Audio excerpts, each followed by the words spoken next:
إلى حضرة النبي مصطفى محمد صلى الله عليه وسلم الفاتحة. أعوذ بالله من الشيطان الرجيم. بسم الله الرحمن الرحيم. الحمد لله رب العالمين الرحمن الرحيم مالك يوم الدين. إياك نعبد وإياك نستعين. اهدنا الصراط المستقيم صراط الذين أنعمت عليهم غير المغضوب عليهم ولا الضالين. رب اغفر لي ولوالدي يا رب بالمصطفى بلغ مقاصدنا واغفر لنا ما مضى يا واسع الكرم. يا رب بالمصطفى بلغ مقاصدنا واغفر لنا ما مضى يا واسع الكرم. محمد سيد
Bersyukur mendatangkan kebahagiaan, berselawat mendatangkan keselamatan dunia dan akhirat. Jamaah yang dimuliakan oleh Allah, alhamdulillah Allah masih memberikan kepada kita nikmat yang tak terhingga sampai detik ini, masih bisa berkumpul dan alhamdulillah masih bisa kesempatan untuk hadir. Baru sampai dari Banten tadi jam 17 full. Dan ini mau berangkat pagi, jadi kita ada jadwal di sana kita lihat. Kemudian tadi pagi harusnya berangkat pagi, cuma ada yang minta di rupiah. Kita rupiah dulu, kemudian muntah, tapi warnanya hitam. Terus saya nggak tahu tuh muntah warnanya hitam apa maksudnya? Perempuan. Kita rupiah, jadi memang kayaknya suka hal bodoh. Udah 2 kali nggak jadi. Terus merasa pusing di kepala. Kemudian kita rupiah, muntah, tapi warnanya hitam, bukan muntah makan. Nah ini yang saya belum paham. Kalau muntah campur darah pernah lah kita, cuma muntah hitam ini baru pertama kali. Sampai dari informasi, kebetulan saya buat dalam rupiah, kemudian dia mandi, informasi muntah-muntah sama, muntahnya warna hitam juga. Subhanallah, luar biasa. Yang sudah-sudah juga pernah kita rupiah 3 tahun tidak pernah keluar rumah. Ibunya kesurupan, bukan adik kesurupan. Ketemu kesurupan juga ketemu kita. Dan dia alhamdulillah anaknya bisa kembali aktivitas. Tapi informasi begitu lagi. Baru udah 4 tahun lah ya aktivitas seperti biasa. Tapi dari informasi dapat begitu lagi, sakit lagi. Wallahu a'lam bishawab. Ya, jadi makanya dari pulang jam sekitar jam 2. Pulang nyampe pas jam 7.40, jam 5.40. Saya lihat maghrib jam 8. 48 ya? 48 ya? Langsung hubungan nyebut pakai motor. Alhamdulillah, mudah-mudahan selalu sehat walafiat. Ya, karena penyakit ikhtiar dalam rupiah, alhamdulillah. Saya tahu apa maksudnya muntah warna hitam. Jelas itu. Nggak tahu penyakit atau apa saya paham. Pokoknya kita rupiah, kita bacain muntah hitam. Terus dari mandi pakai garam rupiah, muntah juga warnanya hitam. Saya cek kalau secara medis bisa dari lambung, racun atau apalah. Saya nggak paham, cuma saya minta ya Allah sembuhkan penyakit medis dan non medis. Kita bacakan ayat rupiah. Jamaah yang dimuliakan Allah, kalau hidup kita lihat tenang, baca Al-Quran, insyaallah akan sehat walafiat. Makanya mohon maaf hari ini saya nggak bawa kitab. Ya, saya nggak bawa kitab karena buru-buru. Ya, jadi saya akan menyampaikan tentang 5 sumber kesengsaraan hidup. 5 sumber kesengsaraan hidup. Wa qala Syekh Mutawali Asy-Sya'rawi, berkata Syekh Mutawali Sya'rawi, seorang imam besar, ulama besar min Misr, dari negeri Mesir. Ya. Beliau meninggal kalau tidak salah tahun 98. Ya, seorang ulama besar yang lahir dari seorang ayah petani. Disuruh ayahnya untuk belajar, dia tidak mau. Dia pengen kayak saudaranya kerja aja dah, karena petani. Tapi orang tuanya kekeh untuk Syekh Mutawali Sya'rawi untuk belajar. Sudah belajar, hanya ikutin kakak-kakak cukup. Kamu suruh belajar. Ya udah belajar itu ya katanya. Sampai beliau punya ide untuk membeli buku, minta dibelikan buku yang bukan sesuai jurusannya. Supaya apa? Supaya orang tua kesel. Tapi kan orang tuanya membelikan buku yang dia mau dan berdoa, ya Allah, semoga dengan buku ini dibukakan pintu wawasan dan pengetahuan yang luas. Tersentuhlah Syekh Mutawali Sya'rawi ini dengan perkataan ayahnya, maka beliau bersungguh-sungguh dalam belajar. Ahli bahasa, ahli tafsir, ahli hadis, ahli fikih. Beliau ulama, guru di antara ulama besar. Keilmuannya yang luar biasa. Apa poinnya, hikmahnya? Jangan berkecil hati kita sebagai orang tua, walaupun profesinya sebagai petani, buruh, pekerja atau lain yang mungkin dianggap rendah oleh orang lain, tapi jangan berkecil harapan untuk anak keturunan kita agar menjadi orang yang berilmu. Besarkan harapan dan doa agar anak keturunan kita menjadi ahli ilmu, orang yang berilmu, dan doakan ilmunya yang bermanfaat dan anaknya menjadi anak yang saleh dan saleh. Demikian harapan seorang petani. Seorang petani punya harapan besar anaknya belajar, maka menjadi seorang ulama yang luar biasa keilmuannya, wawasannya. Banyak buku atau kitab-kitab yang sudah beliau karang. Alhamdulillah kami juga punya bukunya, dari tafsirnya, kemudian hadis-hadis kursinya, kita juga punya, dan kitab-kitabnya luar biasa. Syekh Muntawali Asy-Sya'rawi di YouTube bisa ditemukan ceramah-ceramah beliau yang dihadiri oleh ulama Al-Azhar. Beliau Azhari. Kalau orang Mesir, kalau di Mesir disebutnya Azhari. Alumni Al-Azhar. Luar biasa.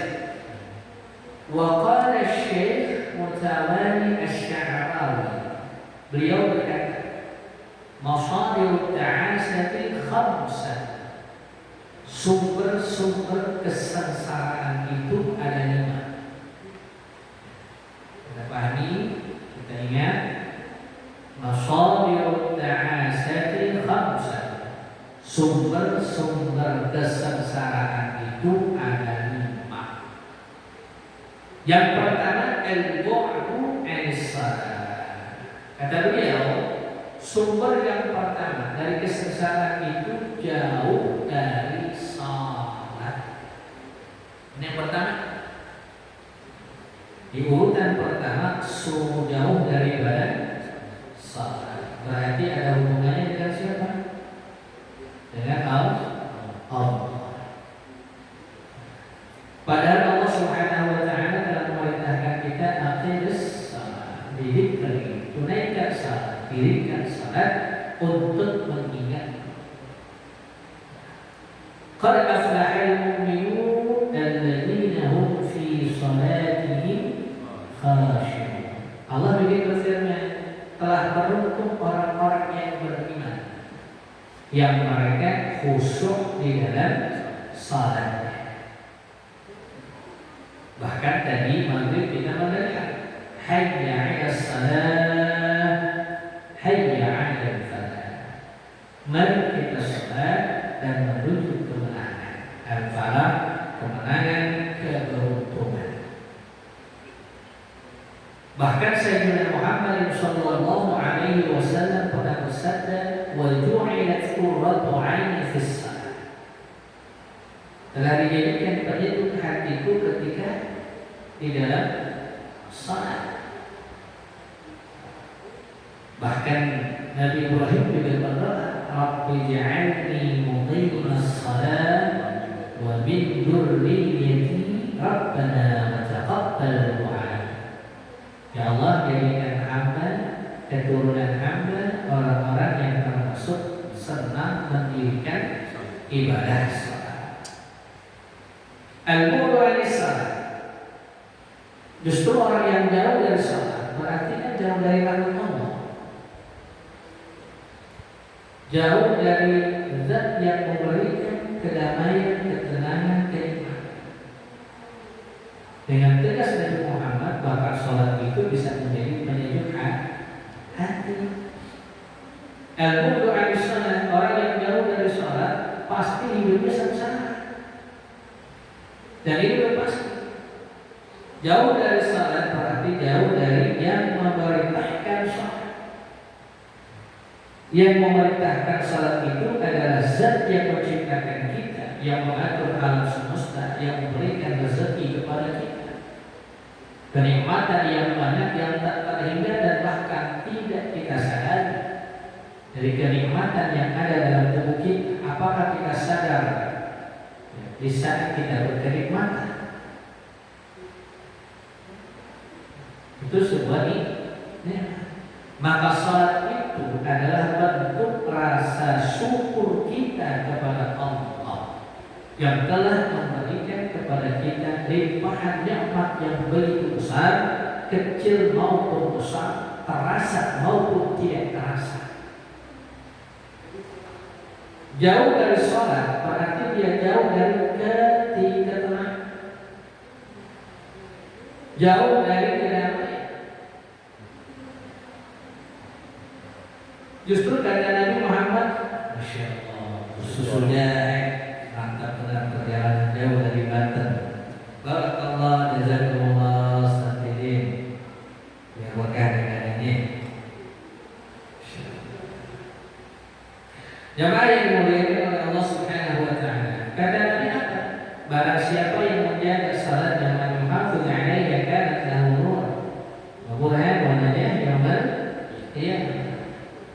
Siapa yang menjaga salatnya maka baginya ada cahaya, baginya ada nur, cahaya Tuhan, petunjuk bukti, wadajatan dan keselamatan yaumil qiyamah.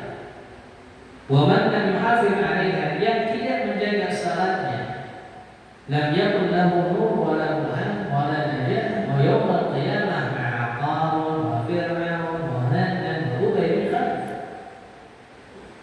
Seorang yang tidak menjaga daripada salatnya tidak ada cahaya, kata Nabi, tidak ada petunjuk, tidak ada keselamatan, dan nanti pada hari kiamat dia berkumpul atau dikumpulkan bersama Qarun, Fir'aun, wa Haman, wa Ubay bin Khalaf. Ini kan simbol semua kalau kita mengartikan dalam arti simbol. Fir'aun itu sombong, Qarun juga sombong, serakah. Haman menteri daripada Fir'aun juga sombong. Ubay bin Khalaf orang yang pengen bunuh Nabi Muhammad tapi terbunuh dulu. Orang yang tidak menjaga salatnya, ini jelas kata Nabi, tidak ada cahaya, tidak ada petunjuk, tidak ada keselamatan. Bahkan pedihnya nanti di alam barzah itu namanya ada ular apa namanya? Sujahul akram ya kalau nggak salah ya. Hah? Sujahul apa ya? Itu kan ular itu menyiksa orang-orang yang tidak luar biasa, jelas. Hadisnya jelas. Bahkan kata Allah Subhanahu wa taala berfirman, "Ma salakakum fi saqar?" Qalu lam naku minal musallin. Apa yang menyebabkan kalian ini masuk ke dalam neraka saqar? Mereka berkata, dulu kami termasuk orang yang bukan mendirikan salat. Sebab itu jamaah yang muliakan oleh Allah, qu anfusakum wa ahlikum nar. Wa ahlaka bis-shalah wastabir 'alaiha. Allah Subhanahu wa taala berpesan kepada kita melalui firman-Nya, jagalah diri kalian dan keluarga kalian dari api neraka. Allah sudah berpesan dan perintahkan keluargamu untuk salat wastabir 'alaiha, dan bersabar dalam memerintahkannya. Makanya kalau kita bertanya apa sih alasan seseorang itu meninggalkan salat? Apa sih alasan seseorang itu jauh dari salat? Apa yang menyebabkan dia malas untuk sholat? Apakah mereka tidak paham tentang sholat? Kalau belum paham kita ajari. Atau memang sudah banyak makanan-makanan haram yang dimasukkan dalam tubuh sehingga berat untuk beribadah. Dan makanan itu bisa bersumber dari orang tua, sehingga anak-anaknya jauh dari sholat. Ataukah orang tua yang memang tidak mengindahkan sholat di depan anaknya, mempraktekkan sholat di depan anaknya? Ataukah orang tua lalai? Nah, ini menjadi renungan bagi kita. Apa alasan kita tidak bersyukur kepada Allah dengan mendirikan sholat. Padahal kalau kita melaksanakan sholat hanya berapa menit sih kita lakukan? Paling banter, paling singkat kalau sendiri 3 menit. Sendiri, ya kan? Jujur deh, kalau kita sholat di rumah, lamaan di sholat di masjid tapi di rumah, hah? Lamaan di sholat ya? Di rumah sebentar, Allah Akbar bagi kaos sebentar jadi ya. Tapi alhamdulillah masih bisa sholat. Kalau dari sholat jauh dari sholat jangan. Karena Allah perintahkan langsung, bahkan sholat ini kedudukannya sangat tinggi di sisi Allah. Peristiwa Isra dan Mi'raj, ya kan?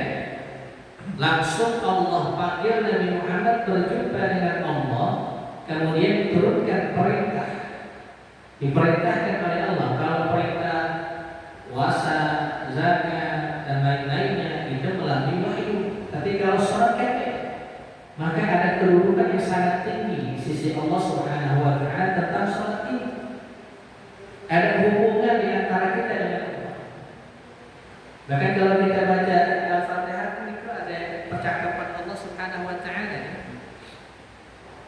Jika kita baca Al-Fatihah itu di dalam hadits kursi, ya kan? Ihdinas shiratal mustaqim, hambaku apa yang hamba minta.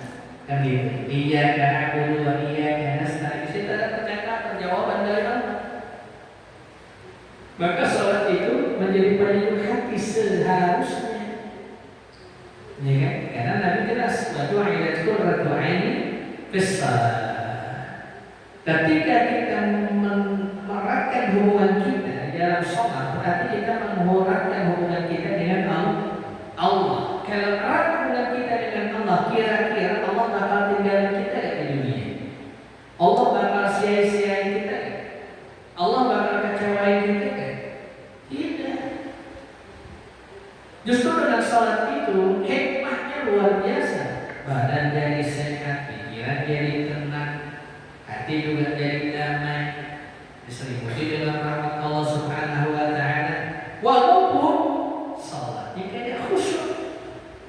Seorang sahabat pernah bertanya kepada Rasulullah, ya Rasulullah, apakah sholatku diterima sedangkan aku tidak khusyuk? Rasulullah yang merenung. Apa kata Rasulullah, ya sahabat? Setan tidak akan pernah berhenti untuk mengambil bagian daripada sholat kita. Tapi engkau sudah ikhtiar untuk sholat, usaha untuk sholat, maka Allah tidak akan membiarkanmu. Artinya Allah akan menerima sholatmu. Allah akan memberikan ganjaran untukmu. Dari kata ikhtiar untuk mendirikan sholat, walaupun tidak khusyuk di dalam sholat. Coba dari kita sholat maghrib, Allahu Akbar. Apa yang terkadang terlintas? Paling tidak khusyuk di beberapa tempat kata ulama, di antaranya takbiratul ihram, khusyuk di situ. Kemudian ketika at-tahiyat, kemudian ketika bersalawat kepada Nabi, itu paling tidak ada beberapa tempat yang khusyuk di dalamnya. At-tahiyatul mubarakatuh, itu tidak khusyuk. Kemudian dalam salawat kepada Nabi itu khusyuk. Jamaah yang dimuliakan oleh Allah Subhanahu wa taala, al-bu'du 'an shalah, jauh dari salat celah. Maka pastikan, usahakan jangan sampai anak keturunan kita jauh dari salat. Jangan sampai di rumah kita tidak ada yang salat. Jangan sampai rumah seperti kuburan, ibadah tidak digunakan untuk ibadah. Makanya di ulama yang saking memberikan dispensasi mungkin dalam sholat jamaah, kalau memang sholat jamaah itu di rumah, ya bisa mengajak istri, anak untuk sholat berjamaah di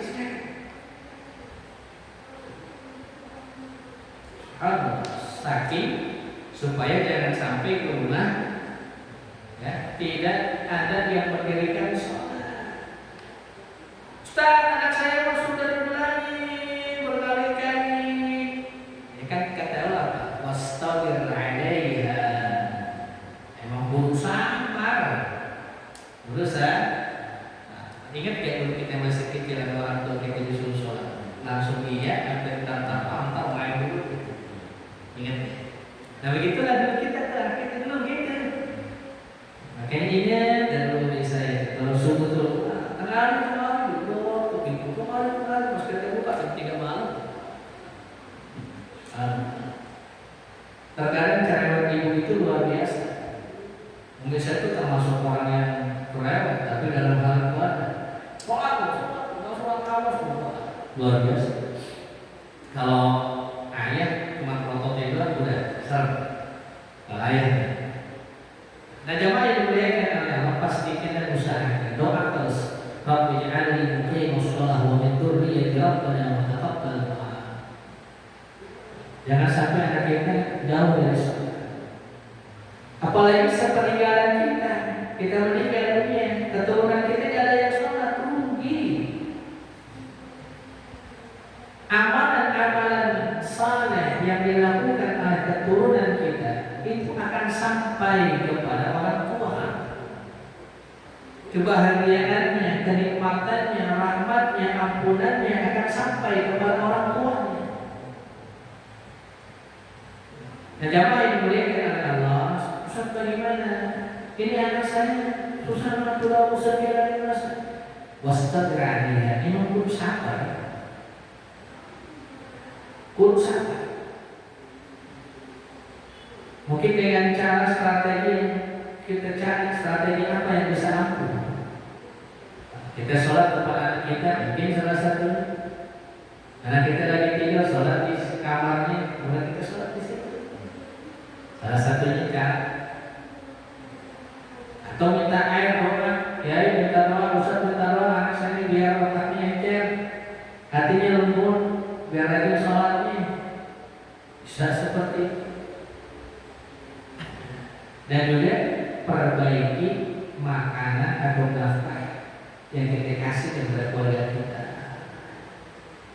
Bisa jadi kita memberikan nafkah atau makan dari hal yang diharapkan oleh Allah. Itu yang pertama, al-bu'du anis salat. Padahal salat itu kata Nabi amalan yang pertama kali dihisab oleh Allah. Kalau salatnya baik, seluruhnya akan baik. Kalau salatnya rusak, seluruhnya akan rusak. Makanya kalau puasa Ramadan rajin sholat kan, nggak pakai baju, pakai celana. Nah jamaah yang dimuliakan oleh Allah, saking pentingnya sholat itu tidak ada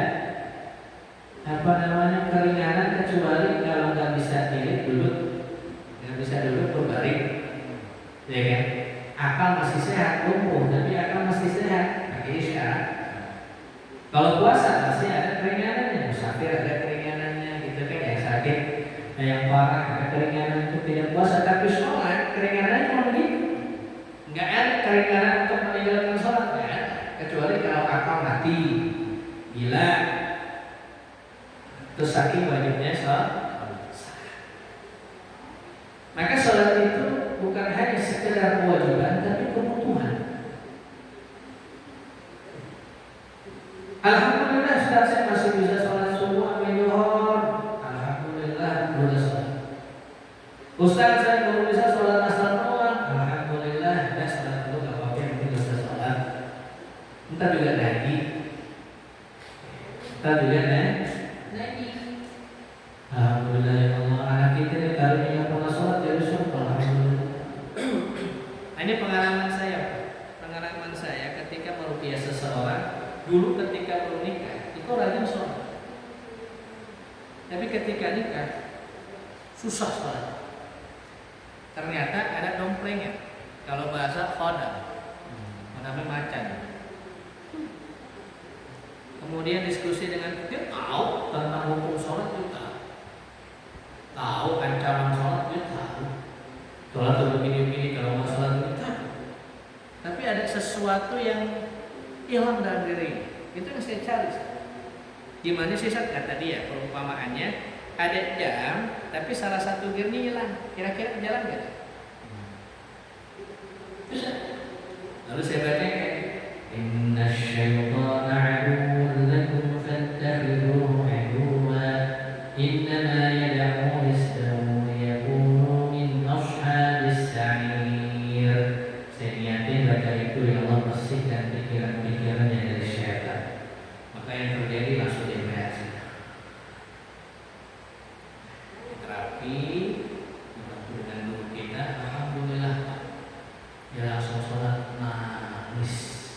sholat Jumat nggak pernah dilakukan langsung alhamdulillah sholat Jumat. Berarti ada sesuatu dalam diri kita. Kita doktrin, kita khawat menurut ini dari orang tua kita, leluhur kita nggak tahu dia perjanjian dengan bangsa lagi. Wanita ukara dia dari siapa pun dia dari ini fasad Allah. Dan ada bangsa manusia yang minta perjanjian dengan bangsa leluhur kita turun. Ini jin nasab, jin turunan. Oh ternyata salah satu yang bisa jauh dari sholat dia itu bahasanya begini. Aku lagi nyari jati diri. Jati diri apa sih? Pengen tahu jati diri itu apa sih? Orang pada nyari jati diri. Jati diri itu apa sih? Dia nyari jati diri. Udah saya baca ini Inna ya hasbahu yakunu min ashabis sa'ir. Saya yakin ya Allah bersihkan pikiran-pikiran yang syaitan. Langsung berhasil. Alhamdulillah salah. Tapi saya lihat tadi mencong lagi. Beberapa tahun saya lihat mencong lagi. Itulah orang bimbingan. Orang bisa dibagi. Satu, jauh dari salah. Kenapa nih anak susah jauh dari sholat? Itu pikir tuh suaramu ini kenapa ya? Apakah ada yang salah ketika saya kasih makan? Ada sesuatu yang mungkin kita amalkan tapi amalan itu mengundangnya? Allah a'lam. Apakah kita menyimpan benda-benda? Itu juga pengaruh. Juga berpengaruh. Jamaah yang dimuliakan oleh Allah. Kesat al-bu'ru anis-salah. Lalu yang kedua, sumber kesengsaraan itu isyanul walidain, durhaka orang tua. Real, nyata, fakta. Mungkin di kalangan kita, di antara kita atau di lingkungan kita pernah lihat bagaimana dulu dia durhaka orang tua dia tidak. Mungkin kita saksikan real dan fakta bahwa thalathu da'awatin mustajabatin la syakka fihinna kata Rasulullah. Da'watul maghrib wa da'watul musafir wa da'watul walid 'ala walid. Tiga doa yang langsung dikabulkan oleh Allah, tidak ada keraguan. Yang pertama, doa orang yang terzalimi, doa orang musafir karena musafirnya taat kepada Allah bukan dalam maksiat. Kemudian yang ketiga, doa orang tua terhadap anaknya langsung diistijabah oleh Allah. Di dalam satu kitab, Qasasus Shalihin wa Shalihat, karangan Syekh Mahmud Al-Musri, dikisahkan dalam kitab itu ada seorang anak namanya Manazil. Beliau itu Manazil ini anak itu Masya Allah jauh dari agama, kerjaannya mabok, zolim. Sampai orang tua yang mengingatkan itu anak, wahai anakku, azabullah itu sangat pedih. Itu anak tetap aja, anak itu tetap aja. Ya, dihiraukan itu nasihat ayahnya. Sampai suatu ketika ayahnya ke Makkah. Bahkan dikisahkan anak ini sampai mengumpul ayahnya. Baik kalau kamu berdoa ya Allah ambil hakku atas anakku, maka ketika itu anaknya lumpuh menangis anaknya ini, dicari ayahnya sampai ke Makkah, ketemu ayahnya, dia minta ampun, minta ridho kepada ayahnya, minta didoakan, berdoa lagi sembuh seketika itu. Kemudian ayahnya meninggal, anak ini menyesal sejadi-jadinya, lalu berubah menjadi anak yang baik, anak yang saleh. Kisahnya Al-Qamah, pernah dengar? Ya kan? Dia bisa mengucapkan dua kalimat syahadat. Apakah Al-Qamah orang buruk? Dia rajin sholat, rajin ibadahnya, tapi ada satu kesalahan. menyakiti, menyinggung hati ibunya. Nabi Sallallahu Alaihi Wasallam ibunya nggak mau. Berkali-kali didatangi, tapi kata Nabi udah ambil kayu bakar, kita bakar lagi. Itulah salah ibu. Dan api sudah mau menyentuh kayu, kita sama ibunya. Ya Rasul, saya ridho dengan anak saya. Maka mudahlah kalau telah mengucapkan dua kalimat nyata. Atau jangan jauh-jauh yang sekarang saja kita lihat bagaimana anak-anak yang durhaka sama orang tua itu. Lihat ya. Isyan walidain durhaka sama orang tua itu termasuk dosa besar. Kata Nabi begitu. 3 dosa besar: 1 menyekutukan Allah, 2 durhaka sama orang tua, dan 3 saksi palsu. Itu di antara dosa besar. Urutan yang menyekutukan Allah, kemudian durhaka kepada orang tua, dan yang ketiga saksi palsu. Jamaah dimuliakan oleh Allah. Kisah yang berbakti sama orang tua ada. Uwais al-Qarni tidak dikenal di dunia, tapi dikenal di kemuliaan. Nah ini kemuliaan didapatkan oleh sebab birrul walidain. Amalan yang paling dicintai oleh Allah itu kan diantaranya salat tepat waktu, berbakti sama orang tua, dan jihad fisabilillah. Ayyul a'mali ahabbu ilallah ya Rasulullah. Amalan apa yang paling dicintai oleh Allah? As-salatu ala al-Fatihah, thumma ayyul qala al-mubarikai, thumma ayyul qala al-jihad fisabilillah. Ridha Allah fi ridha walidain wa sakhatullah fi sakhatil walidain. Kata Nabi, ridhanya Allah terletak pada ridhanya orang tua, murkanya Allah terletak pada murkanya orang tua. Kau salat berapapun rakaatnya, kau sedekah berapapun harta yang kau sedekahkan, kau umrah bolak-balik berapa kali, kau umrah bolak-balik, haji bolak-balik, tapi ada satu ibu, satu bapak kau sakiti, kau singgungi, kau tidak rawat, maka semua ibadah yang kau dapati nol di sisi Allah. Karena kunci di antara kunci pintu keridhaan Allah terbuka bagaimana sikap kita kepada orang tua. Pintu murkanya Allah juga terbuka bagaimana sikap kita kepada orang tua. Isyan walidain, durhaka sama orang tua jelas. Fakta real susah, rezeki mandek. Mudah-mudahan anak kita yang soleh. Makanya jangan pernah putus doa atau bihabri nas.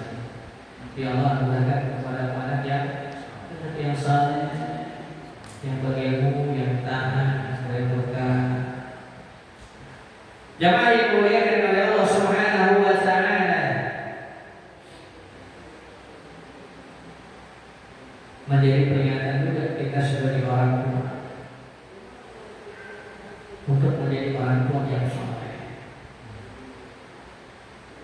Orang tua yang soleh itu akan memberikan kebaikan buat anaknya. Maka kata Allah, jamin rezekinya. Orang tua yang soleh itu nanti kepada anaknya Allah jamin rezeki anaknya. Mana dalilnya? Tahu kisah Nabi Musa dengan Nabi Khidir ketika Nabi Khidir membangun rumah anak yatim? Ya kan, kenapa kalau ini rumah berobokan? Apa kata Nabi Khidir? Ya, Nabi Musa bertanya, itu dikata Nabi Khidir itu di dalam tanah ini rumah anak yatim. Di dalam tanahnya itu harta peninggalan orang tuanya yang soleh.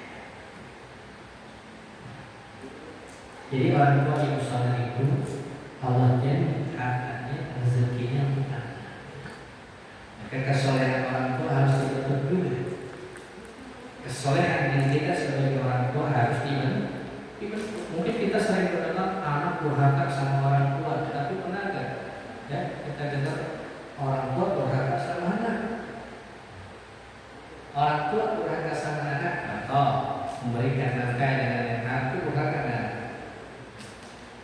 tidak mendidik agama itu harga.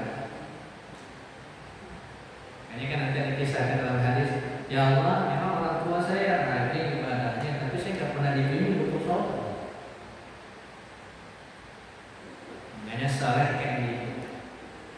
Nah, jamaah yang dimuliakan oleh Allah Subhanahu wa taala, isyarul walidain, durhaka sama orang tua itu sumber kesusahan. Mudah-mudahan anak kita jangan sampai biar dikasih taufik hidayah, berkah. Doakan terus, doakan anak-anak kita.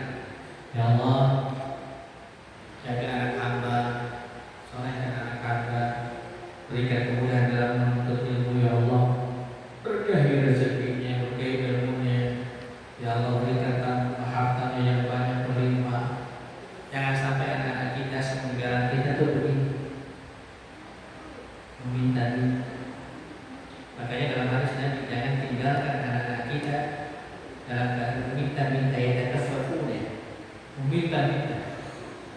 Hanya orang tua kita kan mencari harta tujuannya buat siapa? Semua buat anak. Jangan sampai anak kesusahan kayak bapaknya, kan begitu.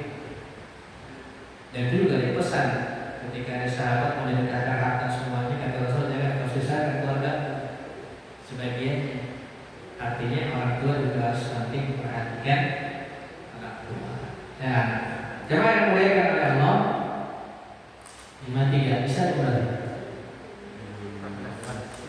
4. Wah.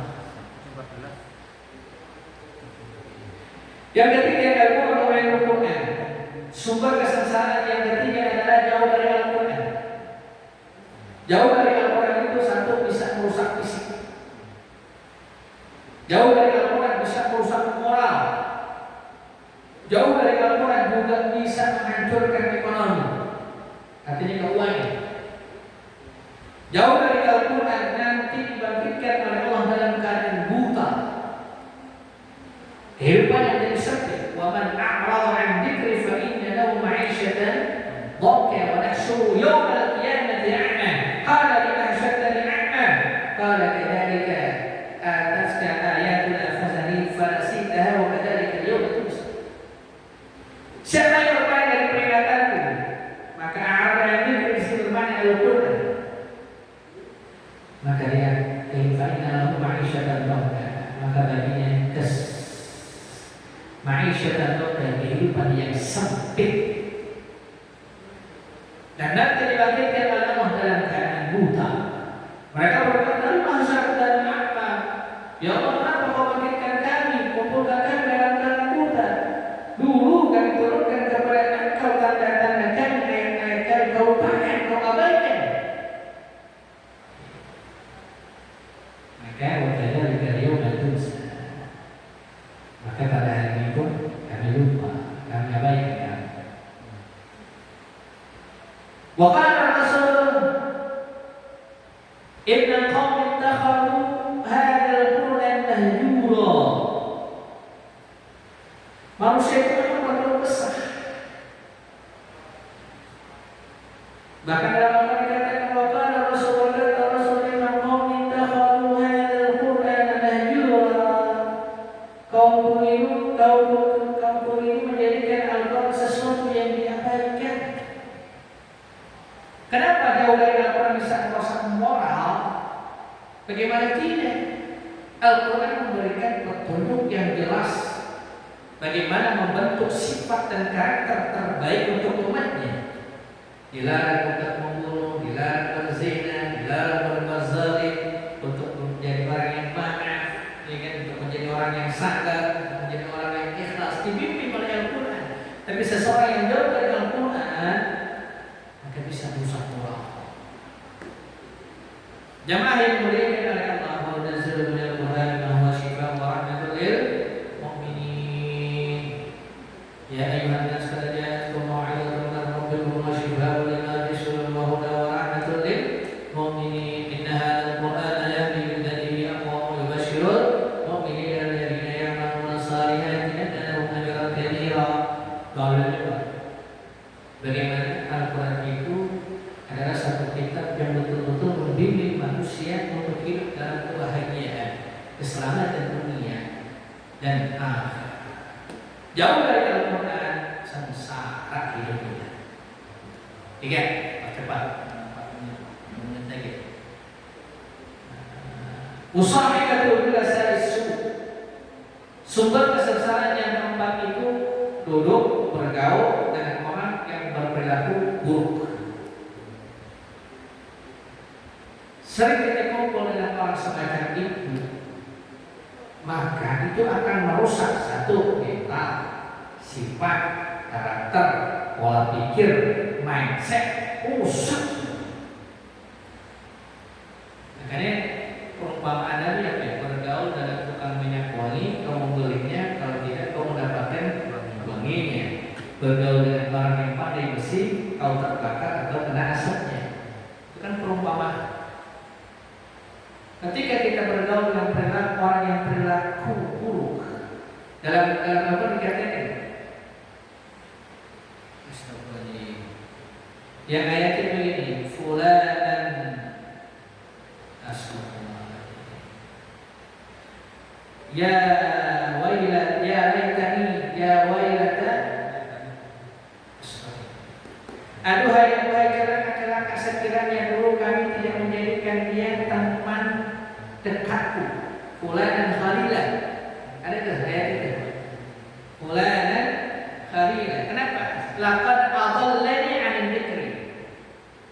Apa katanya? Ya wailat ya laitani ya wailata. Pokoknya fulanan khalilah laqad adallani 'anil dzikri. Sekiranya dulu kami tidak jadikan dia teman dekatku. Kenapa? Karena dia yang telah menyesatkanku dari kebenaran dan peringatan. Jelas Al-Qurannya. Maka kalau kita bergaul dengan orang yang berlaku buruk, yang tadinya kita selalu bersujud kepada orang, maka kita kebalikan yang menjadi dengan orang. Yang tadi biasa kita berkata yang lembut yang baik, bisa berubah menjadi berkata yang kasar. Yang tadinya kita terbebas dari perkataan dok dan lain-lain, ya, karena saya bergaul begitu, perkataan itu muncul dari kita. Itu merusak, pengaruh rusak, pikiran rusak, semuanya rusak. Itu sumber kesengsaraan. Maka berteman dengan yang baik, berteman dengan orang yang saleh. Alaikum bimujalatis sholihin, orang-orang saleh. Kalian duduk bersama orang-orang saleh, ulama-ulama yang saleh. Karena orang yang saleh itu memberikan kebaikan, menunjukkan kebenaran. Yang terakhir, ada meridot bil qadar. Sumber kesengsaraan yang terakhir, tidak ridho dengan takdir Allah. Siapa yang ridho dengan takdir Allah, Allah akan ridho. Siapa yang tidak ridho dengan takdir Allah, Allah akan murka. Semua yang menimpa pada manusia, buruknya, manisnya, senangnya, bahagianya, sulitnya, semua takdir. Yang jelas Allah mengatakan la yukallifullahu nafsan illa Allah tidak akan menguji seorang hamba di luar batas kemampuannya. Maka seorang mukmin dia akan berlapang dada, sadar ikhlas ketika menerima ujian dari Allah. Apa ujiannya? Pahit manis. Dia bersyukur kepada Allah. Dia ridho dengan keputusan Allah. Maka Allah pun akan ridho. Ada meridho bil qadar. Orang yang tidak ridho dengan takdir Allah, maka harus katakan, siapa yang tidak ridho dengan takdirku, maka carilah Tuhan selain diriku. Ridho, oke? Malam pernah nggak kita ngomong begini? Ya Allah, terima kasih atas semua yang telah saya alami, segala kenikmatan, kesusahan, kesulitan. Saya ridho dengan takdir-Mu ya Allah. Saya ikhlas dengan takdir-Mu ya Allah. Terima kasih semua atas nikmat yang telah Kau berikan kepadaku ya Allah. Pujian yang hamba terima dari panggilan usianya dan permasalahan yang hamba miliki, saya ikhlas. Berikanlah jalan keluar solusi dari setiap permasalahan yang hamba ada.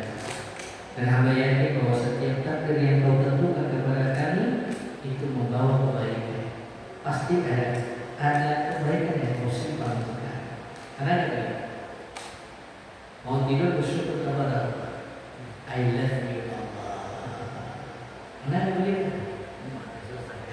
Ya Allah, sakit. Pernah coba rasain dekat-dekat dengan Allah. I love you, I love you. Jemaah yang dimuliakan oleh Allah, terima dan apapun baik buruknya terima. Jemaah yang dimuliakan oleh Allah, dari yang lima, jauh dari salat, durhaka sama orang tua, jauh dari Al-Quran, berteman dengan yang teman perilaku buruk. Yang kelima, tidak ridha dengan takdir Allah. Itulah lima sumber kesesatan menurut Syekh Mutawalli Asy-Sya'rani. Barakallahu. Assalamualaikum warahmatullahi wabarakatuh.